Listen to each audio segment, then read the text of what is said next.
Hello students, আশা করি সবাই ভালো আছো।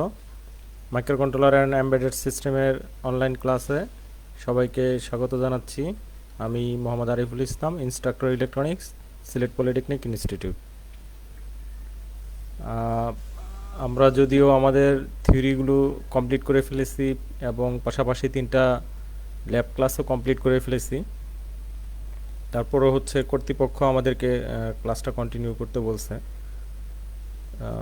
আমি যেহেতু অলরেডি তোমাদের প্রথম অধ্যায় থেকে 12 অধ্যায় পর্যন্ত কোনো টপিক বাদ দেইনি, সম্পূর্ণ টপিক কভার করে ফেলছি। সো আসলে ওখান থেকে নতুন করে পড়ানোর মতো কিছুই পাচ্ছি না। সেজন্য আমি আজকে চ্যাপ্টার 1 অ্যান্ড 2 নিয়ে রিভিউ ক্লাস নিতে যাচ্ছি। এটা আসলে ফুল ক্লাস না, এটা বলতে পারো তোমাদের চাহিদার ভিত্তিতে মানে আমি লেকচার দিব।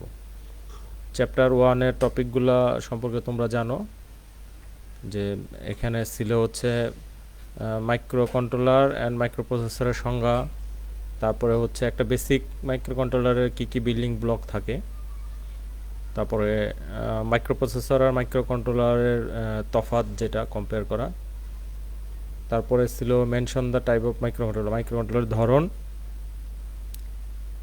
1.5 ছিল describe the Harvard and von Neumann architecture. দুইটা আর্কিটেকচার, দুইটা মানে কী ধরনের আর্কিটেকচার এগুলোর বিস্তারিত ছিল। সিস্ক এবং রিস্ক, সিক্স মানে কমপ্লেক্স ইনস্ট্রাকশন সেট কম্পিউটার, আর RISC reduce instruction set computer. এই দুটোর কম্পারিজন। তারপরে একটা মাইক্রো কন্ট্রোলার কীভাবে চুজ করব, কিসের ভিত্তিতে চুজ করব আমরা, সেটা। আর 1.7 ছিল mention the field of micro controller application, micro controller কোথায় ব্যবহৃত হয়। তো বেসিক্যালি এই কয়টা টপিকের উপরে আমরা আলোচনা করব। তো তোমাদের কাছ থেকে আমি কোশ্চেন চাচ্ছি যে এই আমরা দুইটা চ্যাপ্টার নিয়ে আলোচনা করব যেহেতু, তো দুই ভাগে ভাগ করা আমাদের। দ্বিতীয় চ্যাপ্টারটা আসলে অনেক ছোট। দ্বিতীয় চ্যাপ্টারে ছিল মাইক্রো কন্ট্রোলার ফ্যামিলি, এটা সংজ্ঞা। তারপরে 8051 যে ফ্যামিলি আছে সেই ফ্যামিলি মেম্বার্স কারা আছে, আর এছাড়াও আর কি মাইক্রো কন্ট্রোলার ফ্যামিলি হয় সেই সম্পর্কে।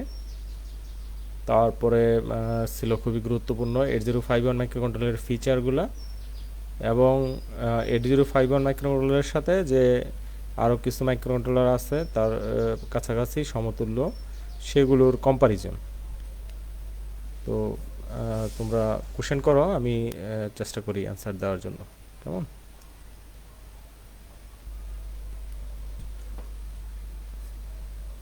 ওয়ালাইকুম আসসালাম। যে সালাম জানাইছো যারা। এখন আসলে কোন টপিকটা তোমরা জানতে যাচ্ছ এটা কোশ্চেন করো, আমি কোশ্চেনের উপর ভিত্তি করে তোমাদেরকে অ্যান্সার দিব। কেমন?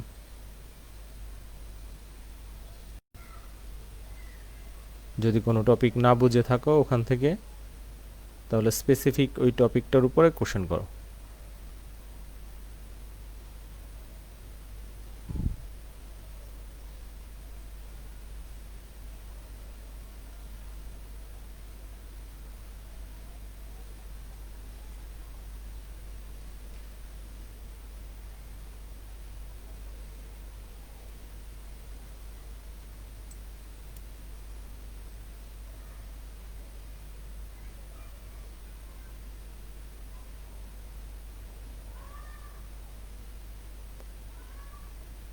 কোনো কোশ্চেন এখনো পর্যন্ত পাইনি। তোমরা যদি বই নিয়ে বসো ক্লাস করতে, তাহলে তোমাদের সুবিধা হবে। বইগুলো দেখে তোমরা কোশ্চেন করতে পারো। তারপরও তোমাদের সুবিধার্থে আবার দেখাচ্ছি সিলেবাস। এগুলো সবই আমি বিস্তারিত আলোচনা করেছি আমার আগের ক্লাসে। মাইক্রো প্রসেসর, মাইক্রো কন্ট্রোলার কি, ওই লেকচারগুলোতে আছে, তোমরা সেই লেকচারগুলো দেখতে পারো, ইউটিউবেও আছে সেই লেকচারগুলো। সেখান থেকে আমি আশা করি এগুলো তোমরা ক্লিয়ার।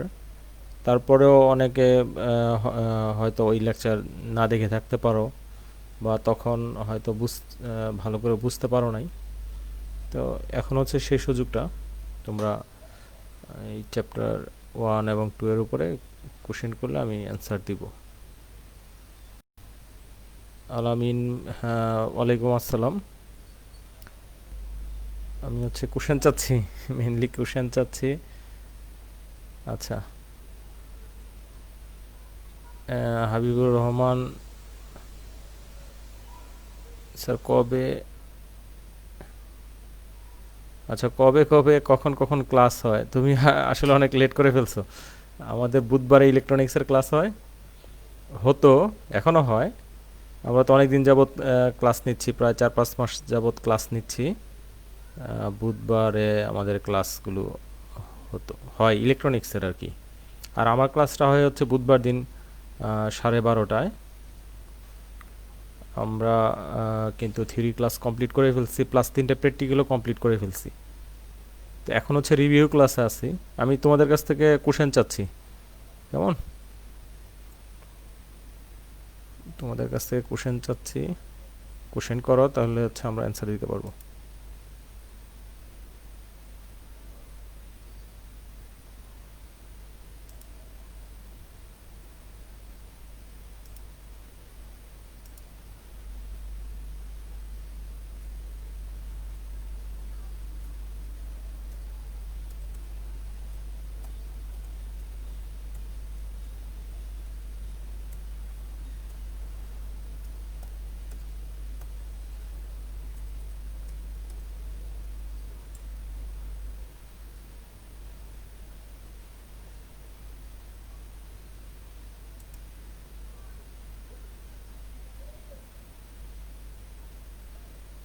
পড়াশোনার বিষয়ে মানে যে টপিকগুলো নিয়ে আমরা আলোচনা করতেছি তার উপরে স্পেসিফিক কোশ্চেন করলে আমি উত্তর দিতে পারতাম আর কি।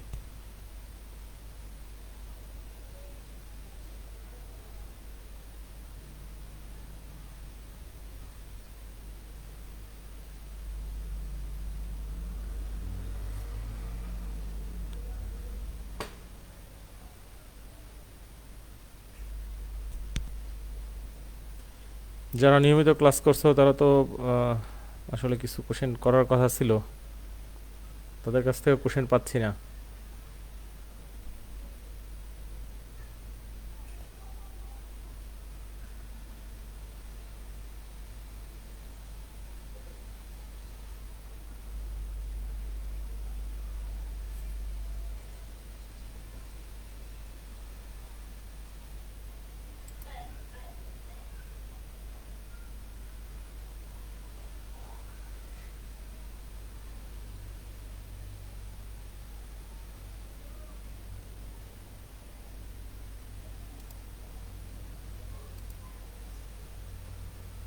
তোমরা যদি কোশ্চেন না করো তাহলে আসলে এটা কিভাবে কন্টিনিউ করব?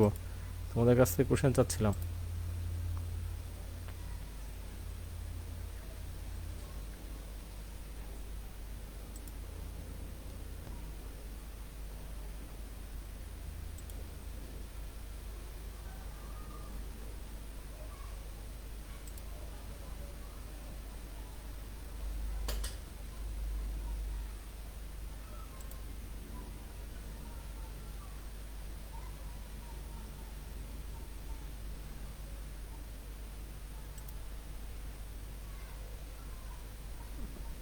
যারা অনলাইনে আসছো আসলে তোমরা কি কোশ্চেন করতেছো কিনা আমি বুঝতেছি না, আমি কোনো কোশ্চেন পাইনি এখনো।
তোমাদের কাছ থেকে কোশ্চেন চাচ্ছি।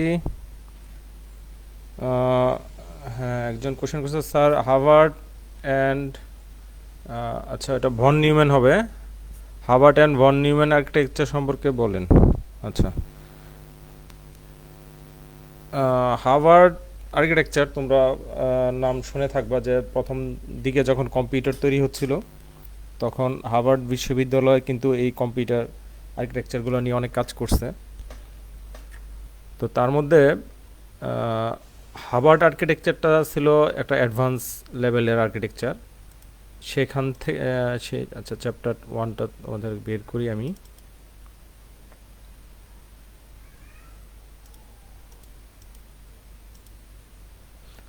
আচ্ছা, এর আগে একটু বলি, এখানে যেমন দেখতেছো যে একটা মাইক্রোপ্রসেসর বেস সিস্টেম, সেটাতে যদি কাজ করতে চাও তাহলে তোমার এখানে কি লাগবে, একটা সিপিইউ লাগবে, প্রসেসর মানে যেটা ডেটা প্রসেস করবে, আর কি লাগবে, র্যাম লাগবে, আর হচ্ছে রম লাগবে। র্যামে হচ্ছে রেখে ডেটা প্রসেস করব আমরা, আর রমে হচ্ছে প্রোগ্রাম থাকবে। আর এখানে পোর্ট থাকে নর্মালি, আর টাইমার ওগুলো অন্য, ওটা বাদ দাও। মেনলি হচ্ছে একটা কম্পিউটার বেস সিস্টেমে তোমার একটা সিপিইউ লাগবে, আর হচ্ছে র্যাম রম লাগবে। এবং র্যাম এবং রম দুটো কিন্তু আলাদা, এখানে দেখতেছো তাই না, আলাদা আলাদা মেমোরি। এবং এদের যে ডেটা বাস, এই অ্যাড্রেস বাস দেখো এখানে একটা দেওয়া আছে, কিন্তু এই কম্পিউটার ডিজাইনের ক্ষেত্রে এই জিনিসটাকে আবার দুইভাবে করা হয়েছে। যে একটাতে বলতেছে যে না, এই হার্ভার্ড আর্কিটেকচারে বলতেছে যে রমের জন্য আমার আলাদা কন্ট্রোল বাস, ডেটা বাস, অ্যাড্রেস বাস এগুলো আলাদা করে লাগবে, কেমন। আর ডেটা মেমোরি সেও বলতেছে যে হ্যাঁ আমার জন্য আলাদা করে ডেটা বাস লাগবে, আলাদা করে কন্ট্রোল বাস লাগবে। এটা হচ্ছে হার্ভার্ড আর্কিটেকচার। তো এই আর্কিটেকচার প্রথম দিকে ছিল 1944 সালে। এটাতে বিশেষ কিছু সুবিধা ছিল। কি সুবিধা? যে হাই স্পিডে কাজ হইতো। এখান থেকে ইনস্ট্রাকশন পড়ার জন্য এই মানে এই ডেটা বাসের উপরে নির্ভর করতে হইতো না, এই অ্যাড্রেস বাসের উপরে নির্ভর করতে হইতো না। ওর জন্য আলাদা অ্যাড্রেস বাস, ওর জন্য আলাদা ডেটা বাস। তো সে এখান থেকে ইনস্ট্রাকশন এক লাইন পড়ার জন্য এই লাইনগুলো ব্যবহার করতো। তো সেই দিক দিয়ে এক লাইন পড়ে ইনস্ট্রাকশন নিয়ে আসলে এই ইনস্ট্রাকশনের কাজ করার জন্য ডেটা মেমোরি ব্যবহার করতো। তো যখন কিনা একটা ইনস্ট্রাকশনের কাজ চলতেছে সেই মুহূর্তে কি এই ডেটা বাস আর অ্যাড্রেস বাস তো ফাঁকা পড়ে থাকতো না। কী করতো, পরে কোন ইনস্ট্রাকশনের কাজটা হবে সেটাও লোড হয়ে যাইতো। মানে এরপরে কোন ইনস্ট্রাকশনের কাজ হবে সেটা এখানে লোড হইতো, আর এর আগের ইনস্ট্রাকশনের কাজটা চলতে থাকতো। তাহলে কি হইতো, দুইটা কাজ একসাথে প্যারালাল হইতো। যে বর্তমান ইনস্ট্রাকশনের কাজ চলতো এই ডেটা বাস অ্যাড্রেস বাস দিয়ে, আর হচ্ছে পরবর্তী কোনটা হবে সেটাও এই লাইন দিয়ে অটোমেটিক লোড হয়ে থাকতো। এট এ টাইম দ্বিগুণ কাজ হইতো। এটা হচ্ছে হার্ভার্ড আর্কিটেকচার ছিল। আর ভন নিউম্যান কি বললো, ভন নিউম্যান বললো যে না, এটার জন্য অনেক খরচ বেড়ে যায়, যে ডেটা বাস আলাদা, কন্ট্রোল বাস আলাদা, এগুলো অনেক বেড়ে যায়। তো এবং মেমোরিও দুইটা আলাদা করে নিতে হয়। তো ভন নিউম্যান বললো যে না, আমার মেমোরি একটাই থাকবে, মেমোরিকে আমরা দুইটা সেকশনে ভাগ করে নিব, একটা কোড মেমোরি, একটা ডেটা মেমোরি। এবং অ্যাড্রেস বাস, কন্ট্রোল বাস একটাই থাকবে। তবে হ্যাঁ, আগে যেটা ছিল দুইটা আলাদা আলাদা, ওটার যে স্পিড ছিল, মনে করো যে সেকেন্ডে 10,000 10,000টা ইনস্ট্রাকশন পড়তে পারতো, এবং 10,000টা ইনস্ট্রাকশনের কাজ করতে পারতো টোটাল। তাহলে 10 10 20,000টা কাজ হচ্ছে, মনে করো 10,000 ইনস্ট্রাকশন পড়তেছে 1 সেকেন্ডে, আর 10,000 ইনস্ট্রাকশনের কাজ করতেছে 1 সেকেন্ডে। তাহলে 1 সেকেন্ডে টোটাল 20,000টা কাজ হচ্ছে। তো সে বলতেছে যে আমার লাইন একটাই থাকবে, কিন্তু কি করব, যে স্পিডটা সেকেন্ডে 20,000 বাড়ায় দিব। মানে সেকেন্ডে 20,000টা কাজই হবে, তার মধ্যে 10,000 কাজ হবে হচ্ছে ইনস্ট্রাকশনের, আর 10,000 কাজ হবে হচ্ছে ডেটার। মানে স্পিডটা দ্বিগুণ করে দিব, আর মেমোরি শেয়ার করব। তো স্পিড বাড়ায় দিলে কিন্তু আলটিমেটলি কাজ সেটাই হচ্ছে। আগে যে আর্কিটেকচারটা ছিল এখানে, এখানে 10,000 কাজ হইতো সেকেন্ডে, এখানে 10,000 কাজ হইতো, তাহলে টোটাল 1 সেকেন্ডে 20,000 কাজ। সে বলতেছে যে না, মেমোরি একটাই থাকবে, ডেটা বাস, কন্ট্রোল বাস একটাই থাকবে, কিন্তু আমি সেকেন্ডে আমার ক্ষমতা বাড়ায় দিব, আমি সেকেন্ডে 20,000 কাজ করব, তার মধ্যে 10,000 কাজ করবো ইনস্ট্রাকশনে, 10,000 কাজ করব ডেটার। তো এটা হচ্ছে ভন নিউম্যান আর্কিটেকচার, এবং এই আর্কিটেকচারের উপর ভিত্তি করেই কিন্তু এখন আমরা আমাদের বর্তমান জমানার কম্পিউটার চলতেছে। কেমন, আশা করি উত্তরটা পাইছো। আদাব।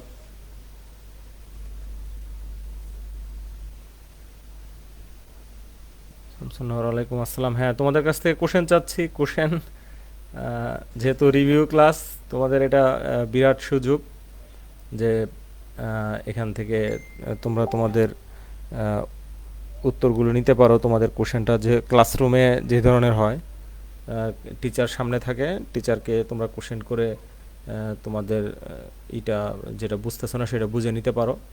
তো এখানেও সেই সুযোগটা এখন আহ, তোমাদের কাছ থেকে কোশ্চেন চাচ্ছি, কোশ্চেন করো, আমি উত্তর দেওয়ার চেষ্টা করব।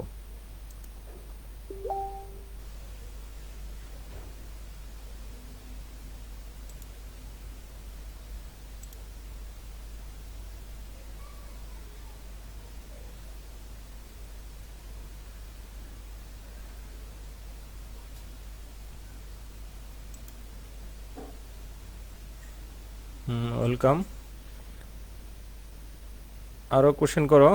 আর যদি আচ্ছা, কোশ্চেন করছো রিয়েল মোড ও প্রোটেক্টেড, একটু বুঝিয়ে দেন।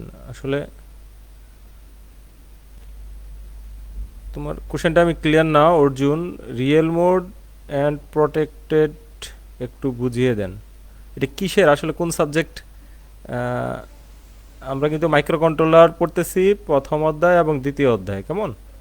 প্রথম অধ্যায় এবং দ্বিতীয় অধ্যায়ের টপিকগুলা তো আশা করি জানো। তারপর আবার দেখাই দিচ্ছি। প্রথম অধ্যায় হচ্ছে মাইক্রো কন্ট্রোলার, মাইক্রো প্রসেসরের সংজ্ঞা, তারপরে একটা মাইক্রো কন্ট্রোলার কী কী অংশ থাকে, বেসিক বিল্ডিং ব্লক, তারপরে মাইক্রো প্রসেসর মাইক্রো কন্ট্রোলারের কম্প্যারিজন, তারপরে মাইক্রো কন্ট্রোলারের টাইপ, হার্ভার্ড বন নিউম্যান আর্কিটেকচার সম্পর্কে আলোচনা, এটা একটু আগে করে ফেলছি। তারপরে সিস্ক এবং ডিস্কের আলোচনা, মাইক্রো কন্ট্রোলার কী কী বিষয়ের উপর ভিত্তি করে আমরা চয়েস করব, তারপরে মাইক্রো কন্ট্রোলারের অ্যাপ্লিকেশনগুলো কোথায় কোথায় ব্যবহৃত হয় মাইক্রো কন্ট্রোলার। চ্যাপ্টার টুতে আছে মাইক্রো কন্ট্রোলার ফ্যামিলি কি, প্লাস হচ্ছে 8051 ফ্যামিলির কারা কারা আছে এই ফ্যামিলিতে, 8051-এর ফিচার, তারপর হচ্ছে কম্পারিজন 8051 ফ্যামিলির কয়েকটা মাইক্রো কন্ট্রোলারের সাথে এর কম্পারিজন। কেমন? এটা হচ্ছে আমাদের টপিক আজকে। তো এর মধ্যে কোশ্চেন করলে ভালো হবে। আহ, এর মধ্যে থেকে কোশ্চেন করবো আশা করি।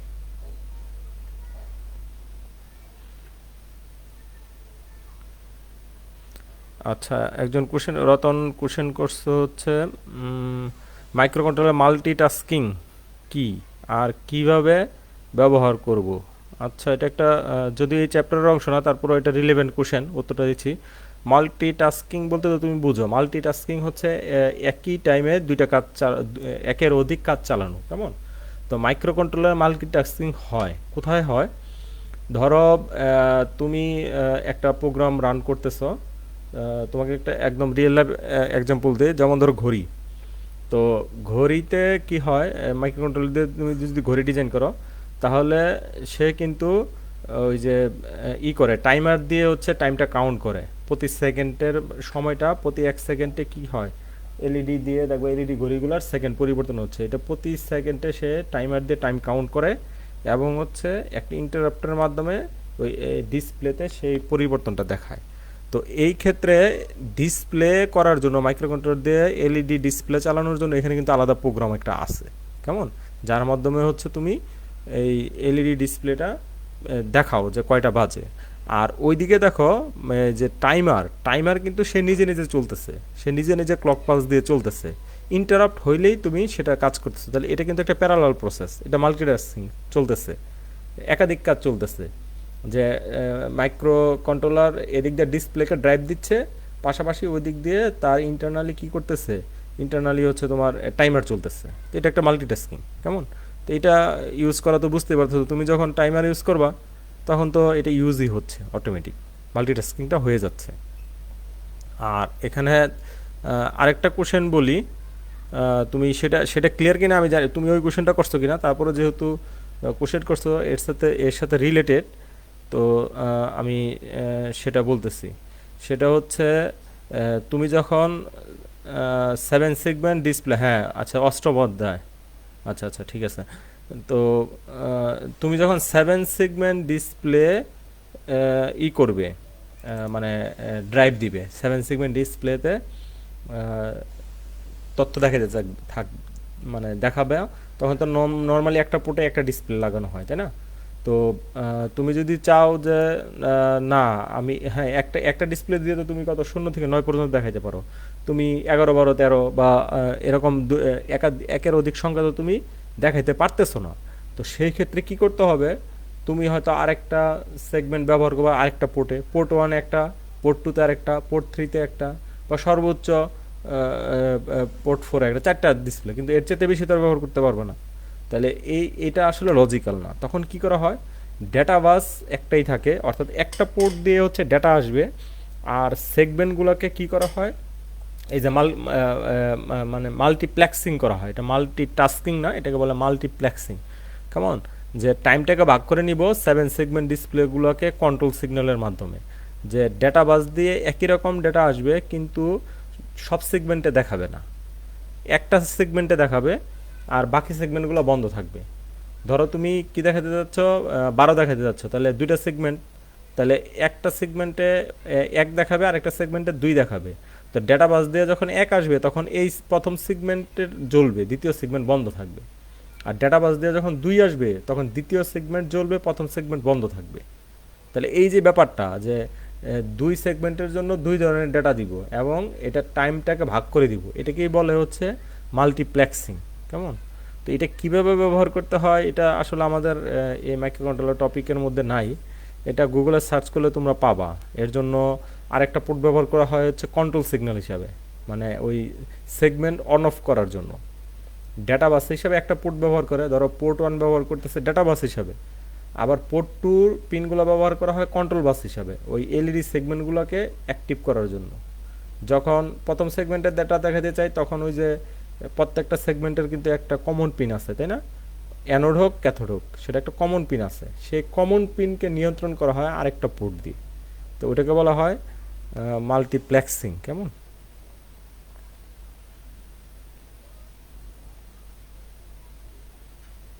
কো প্রসেসর, আচ্ছা তুমি সবগুলোই আসলে আমাদের টপিকের বাইরে কোশ্চেন করতেছো। তারপরেও যেহেতু অন্য কোনো কোশ্চেন নাই, উত্তর দিচ্ছি।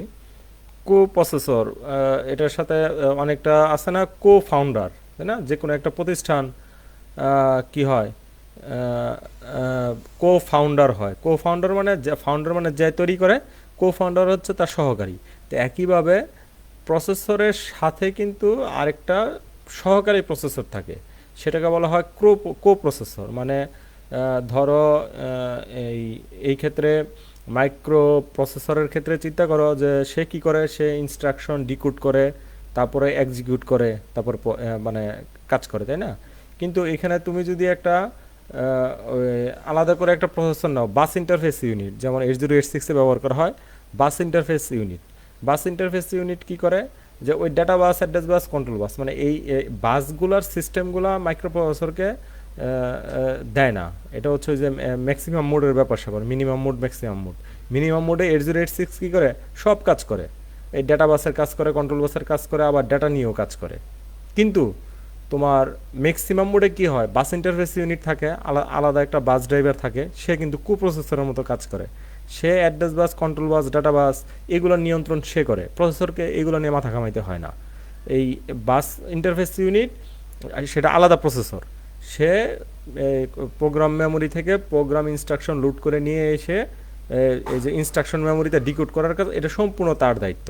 প্রসেসরের কাজ হচ্ছে শুধু অ্যারিথমেটিক অপারেশন করা। কেমন, তাহলে সেই ক্ষেত্রে মূল প্রসেসরের কাজ হচ্ছে অ্যারিথমেটিক অপারেশন করা, আর যত মেমোরি ইন্টারফেসিংয়ের কাজকর্ম সেগুলো হচ্ছে ওই যে বাস ইন্টারফেস ইউনিটের কাজ। সেজন্য বাস ইন্টারফেস ইউনিটটা কি, ওই প্রসেসরের মূল প্রসেসরের সাথে কাজ করতেছে, প্রসেসর।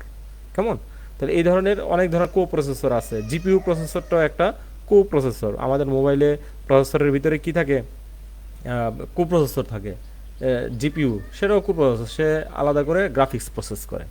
অর্থাৎ মূল প্রসেসরের সাথে সহকারী যে প্রসেসরগুলো সেগুলো প্রসেসর। কেমন, আচ্ছা।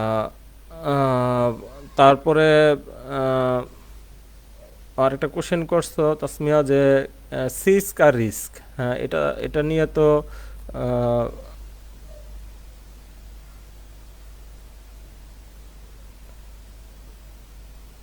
আচ্ছা, সিস্ক আর রিস্ক সম্পাদন প্রক্রিয়া সম্পর্কে বলবো না। আচ্ছা, এটা তো অনেক সময়ের ব্যাপার। আচ্ছা দেখি, আহ, আগের লেকচারগুলোতে কিন্তু এটা ছিল। কেমন, প্রথম চ্যাপ্টারের যে লেকচার সেখানে কিন্তু এটা নিয়ে বিস্তারিত আছে। Complex instruction set, computer reduce. আচ্ছা দেখি একটু পরে। এখানে আরেকজন বলছে চিফ সিলেক্ট মেথড। আসলে আমি তোমার কোশ্চেনটা ক্লিয়ার না, তুমি আসলে এটাতে কি বোঝাইতে চাচ্ছ? চিপ সিলেক্ট মেথড সম্পর্কে জানতে চাচ্ছ? যদি এরকম হয়, চিপ সিলেক্ট ব্যাপারটা কি, যে ওই যে মাল্টিপ্লেক্সিং এর কথা বলতেছিলাম, যে একটা ডেটাবেস দিয়ে ডেটা আসতেছে, একটা ডেটাবেস দিয়ে ডেটা আসতেছে, কিন্তু সেই ডেটাগুলা ধরো, তোমাদের একটু এঁকে দেখাই। এই যে, আচ্ছা, এই হচ্ছে, এটা একটা পানির লাইন। এটা একটা পানির লাইন। তো এদিক দিয়ে হচ্ছে পানি আসে, আর এদিক দিয়ে হচ্ছে কি, ট্যাঙ্কি আছে, ট্যাঙ্ক, পানির ট্যাঙ্ক আছে অনেকগুলো।